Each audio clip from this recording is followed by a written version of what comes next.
We kicked Vecna's ass last year, but I think he just fled across this bridge back to the Abyss to lick his wounds. Merge. Henry wasn't licking his wounds in the Abyss. He was making rifts, weakening the Abyss, just like he weakened Hawkins. So when the Abyss and Hawkins collide, they become one. He's remaking the world. Everything you thought you knew about Stranger Things cosmology is wrong. For 5 seasons, fans have assumed the Upside Down is the final boss arena. It's the dark dimension. It's the source of all monsters. It's the end goal. But episode 7 just revealed the Upside Down was never the real threat. It's a bridge, a wormhole, a crossing point between Hawkins and something far older, far darker, and infinitely more dangerous. That something is called the Abyss.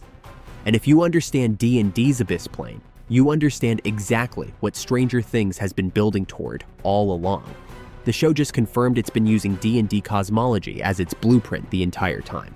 In the next 11 minutes, I'm breaking down the 3-layer cosmology that just recontextualized 5 seasons of narrative. Let's talk about what Dustin literally says in episode 7, because the dialogue is everything. He's explaining to the group how the Upside Down actually works, and he starts with a correction. We've always assumed the Upside Down was another dimension opened by Brenner, but it turns out it's actually a bridge. More specifically, an interdimensional bridge that rips through space and time. Oh, this is Hawkins, and this is the Upside Down. We always assumed the Upside Down was another dimension opened by Brenner, but it turns out it's actually a bridge. More specifically, an interdimensional bridge that rips through space-time. It is wildly unstable, but held together by exotic matter, which we found dead center right above the lab. In theoretical physics, they call this type of bridge a Wormhole. And this wormhole connects Hawkins to here, another world that I've coined the Abyss. This is crucial. For 5 seasons, the show let us believe the Upside Down was a place, a dark mirror world, a destination. Dustin is saying it's not a place, it's a pathway. He continues, it is wildly unstable, but held together by exotic matter, which we found dead center right above the lab. In theoretical physics, they call this type of bridge a wormhole. A wormhole. Think about what that means. A wormhole isn't a destination. It's a tunnel, a conduit, a connection between 2 separate points in space. Then comes the key line. And this wormhole connects Hawkins to here, another world that I've coined the Abyss. The Abyss, not the Upside Down. A different realm entirely. And then Mike responds, D&D, Jesus Christ. The Abyss. Any particular reason? A realm of pure chaos and evil. I'm sorry? D&D. Jesus Christ. Wow. That's the show saying it out loud. This isn't metaphorical. This isn't vague fantasy world building. The Abyss is a D&D reference. It's the Abyss plane from the game itself. Dustin confirms. A realm of pure chaos and evil. That's the textbook D&D description of the Abyss. In D&D, the Abyss is an infinite plane of chaos, home to demons, aberrations, and entities so fundamentally alien that mortals can't comprehend them. It's evil without morality. It's chaos without order. And that's where Demogorgons live. That's where the Mind Flayer originates. That's the true home of everything that's been hunting Hawkins. So here's what the show just established.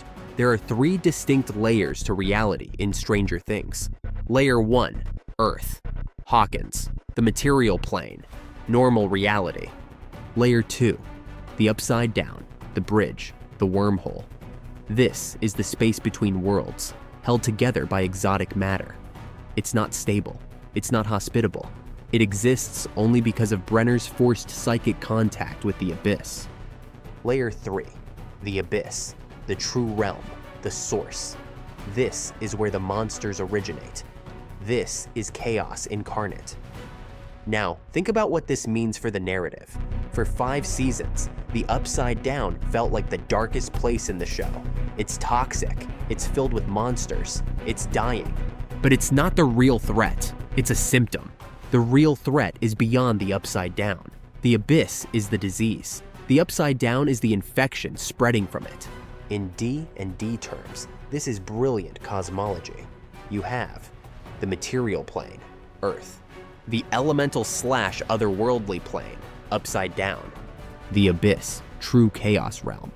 It mirrors how D&D structures the Great Wheel, multiple planes of existence, each more alien and hostile than the last. This cosmology revelation also reframes everything about Henry and the Gates. Here's what actually happened. 11 didn't send Henry to the Upside Down.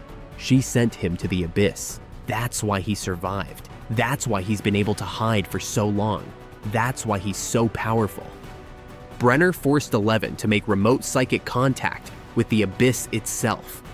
When she did, it created a tier, a bridge, the wormhole we now call the Upside Down. Henry fell through that tear into the true chaos realm. He's been there for years, in absolute darkness, in a realm of pure chaos. And he's thrived there. Think about that. Henry is so fundamentally broken, so aligned with chaos and evil, that the abyss became his home. He adapted. He survived. He grew stronger. Meanwhile, the bridge he fell through, the Upside Down, began spreading decay back into Hawkins. It's like the infection is leaking through the wormhole. In D&D, this would be described as planar bleeding. When a portal is forced open and poorly maintained, reality begins to merge. The rules of one plane start bleeding into another. That's exactly what's happening. The Upside Down is decaying because it's holding back the abyss, and now Henry is using that bridge to come back. Now here's where it gets really interesting from a D&D perspective.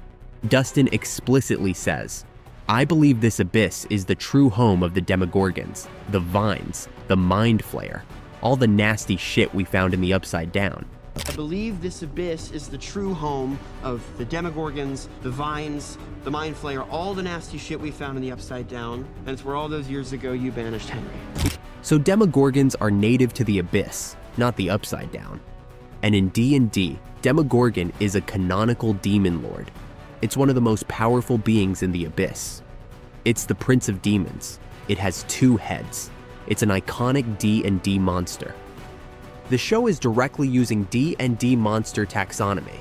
It's not just using the name as a spooky reference. It's saying, these creatures follow D&D rules. They originate from D&D's abyss. The Mind Flayer, also D&D. Mind Flayers are aberrations native to the far realm in D&D, which is essentially a chaotic otherworldly dimension. The show recontextualizes them as abyssal entities.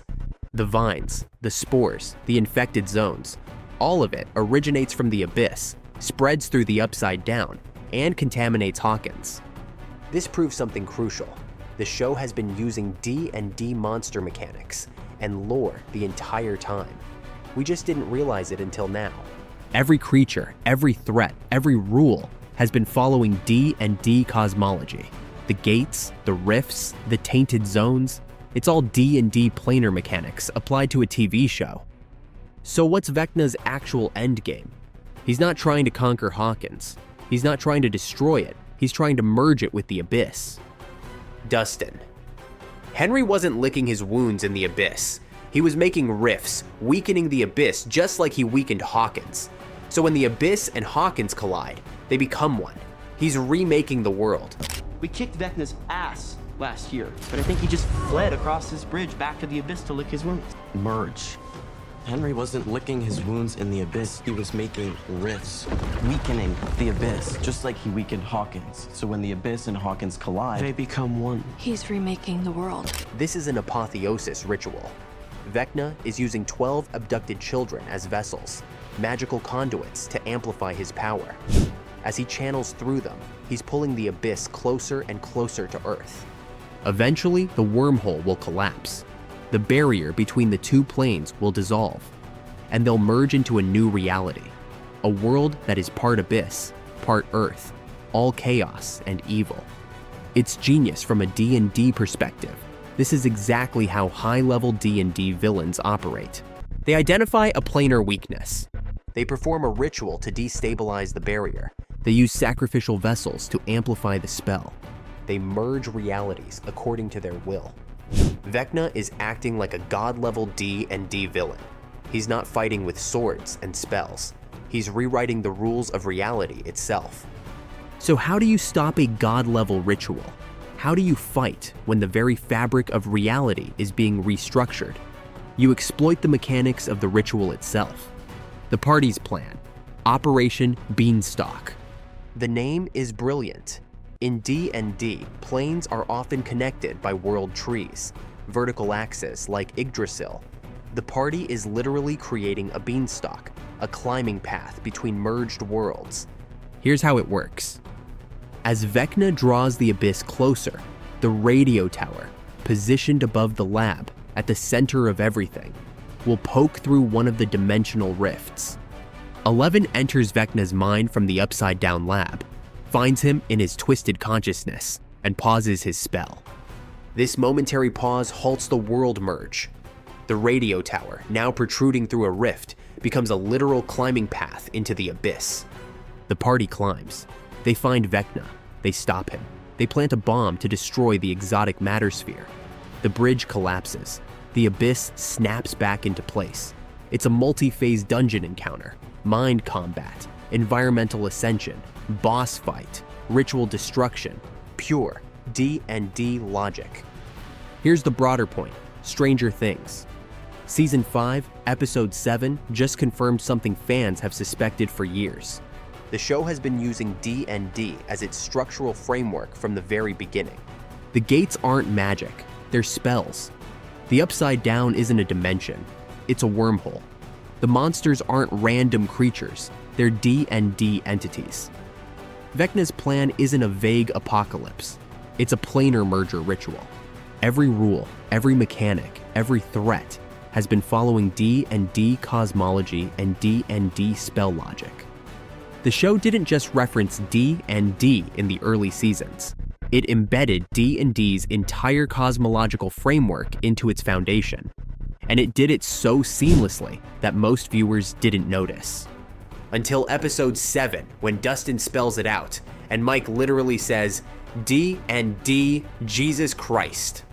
That's the show winking at its audience. That's confirmation that we've been reading the code correctly the entire time, and it's why the endgame works.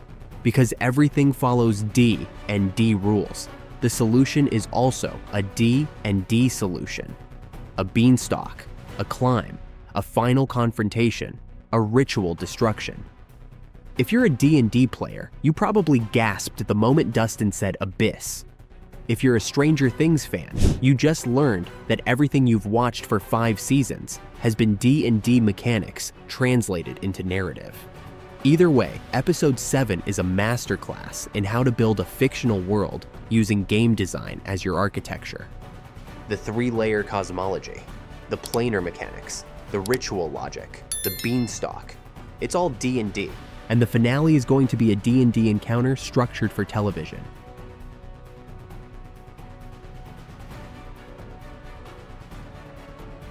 They are my powers, and they are stronger than ever before.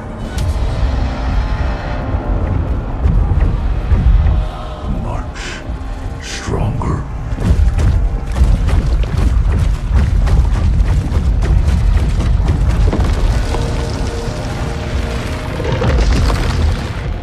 Now at last it is time for my vessels to lead us to a new world. Everyone thinks the Upside Down is the scariest place in Stranger Things. But Episode 6 introduces something worse, Camazotz.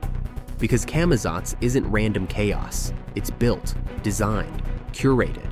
It's a pocket dimension that feels like a nightmare, but behaves like a dungeon.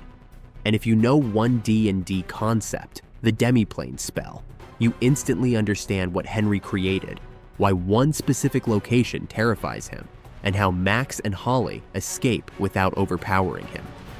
Let's start with what Episode 6 shows us. Camazotz looks like an endless desert, sand in every direction, no roads, no towns, no obvious landmarks. It feels infinite, like it's meant to erase your sense of direction and time. But it isn't random, because scattered across that desert are specific places that shouldn't be there unless someone placed them there on purpose. locations pulled straight out of Henry's life.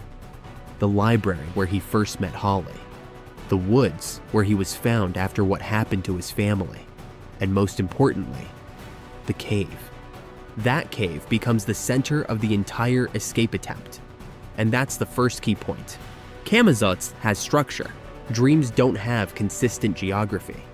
In a nightmare, rooms shift, doors vanish, rules change. Nothing stays stable long enough to map. But in Camazotz, you can move from one location to another, like you're clearing rooms in order. It has layout. It has logic. It's navigable. That's demiplane thinking. In D&D, a demiplane is a pocket reality, a sealed bubble of existence separate from the normal world. It can have its own rules, its own physics, and most importantly, it's shaped by whoever made it. Think of it like this. The Abyss is the house. Camazotz is a locked room inside it, a room someone built to hold people. And Henry built it the way powerful spellcasters build demiplanes in D&D, by shaping it with his mind. That's why the landscape is memory-based. Henry didn't create Camazotz from pure imagination.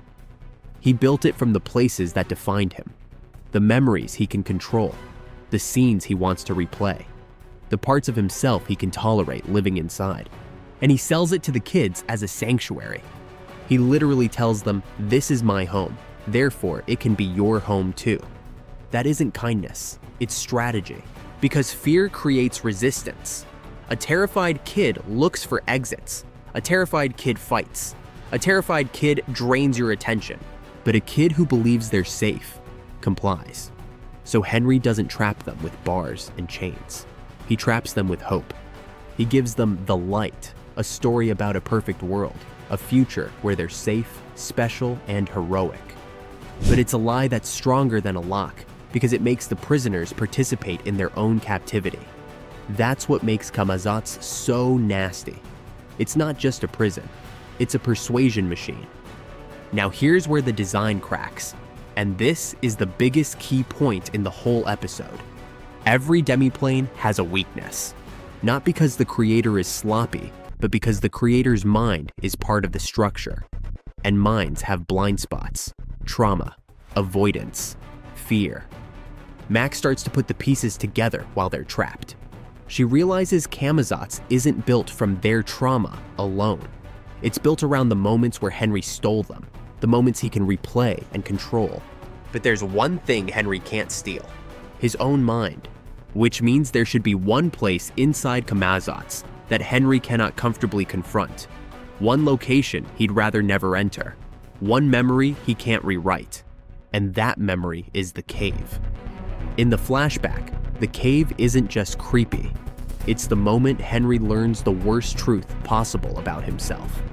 He finds evidence of experimentation, pregnant women held captive, equipment, blood. The implication that his power, his origin, his entire identity wasn't destiny. It was manufacturing.